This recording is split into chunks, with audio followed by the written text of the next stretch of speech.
पुल सिरात कैसी होगी? क्या पुल सिरात सिर्फ गुनहगार लोगों के लिए होगी? लोग पुल सिरात से किस तरह से गुजरेंगे? आज की हमारी इस वीडियो का टॉपिक पुल सिरात है।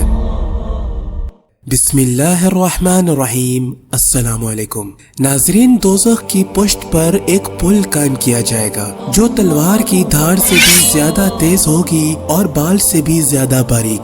इसी को पुल सिरात कहा जाता है। तमाम नेक और बद लोगों को इस पर होकर गुजरना होगा। कुरान हकीम में अल्लाह ने फरमाया है, वइम मिनकुम इल्ला वारिदुहा, और तुम में ऐसा कोई भी नहीं जिसका दोज़ख पर गुजर ना हो। रसूल अकरम सल्लल्लाहु अलैहि वसल्लम ने फरमाया कि दोज़ख की पुष्ट पर पुल सिरात कायम किया जाएगा और मैं नबियों में सबसे पहले अपनी उम्मत को लेकर इस पर से गुजरूंगा और उस दिन सिर्फ रसूल ही बोलेंगे और उनका कलाम सिर्फ ये होगा, अल्लाहुम्मा सल्लिम सल्लिम, ए अल्लाह सलामत रख सलामत रख। आपने फिर इरशाद फरमाया, जहन्नम में सादान के कांटों की तरह मुड़ी हुई कीले हैं जिनकी बड़ाई अल्लाह ही को मालूम है। नाज़रीन, ये एक खारदार दरख्त का नाम है जिसके कांटे बड़े बड़े होते हैं। वो कीले पुल सिरात पर चलने वालों को बदआमालियों की वजह से घसीट कर दोज़ख में गिराने की कोशिश करेंगी। इसके नतीजा में बाज हलाक होकर दोज़ख में गिर जाएंगे और कभी ना निकल सकेंगे।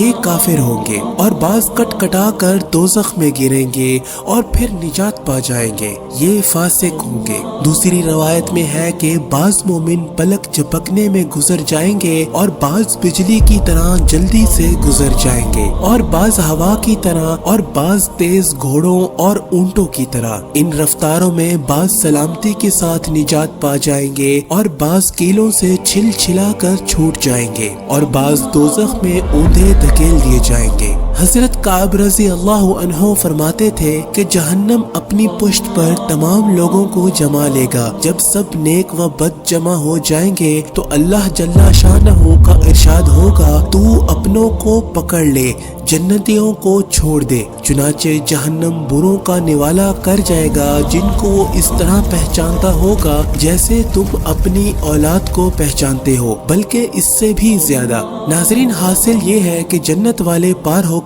जन्नत में पहुंच जाएंगे जिनके लिए जन्नत के दरवाजे पहले से खुले होंगे और दोज़खी दोज़ख में झोंक दिए जाएंगे, जिसको अल्लाह ने यूं बयान फरमाया है, फिर हम इनको निजात दे देंगे जो डरा करते थे और जालिमों को उस दोज़ख में ऐसी हालत में रहने देंगे कि घुटनों के बल गिर पड़ेंगे। नाज़रीन, हम अल्लाह से दुआ गो है क़यामत के दिन हमारे लिए आसानी वाला मामला फरमाए। कमेंट सेक्शन में आमीन लिखकर आप भी हमारी दुआ का हिस्सा बन जाइए।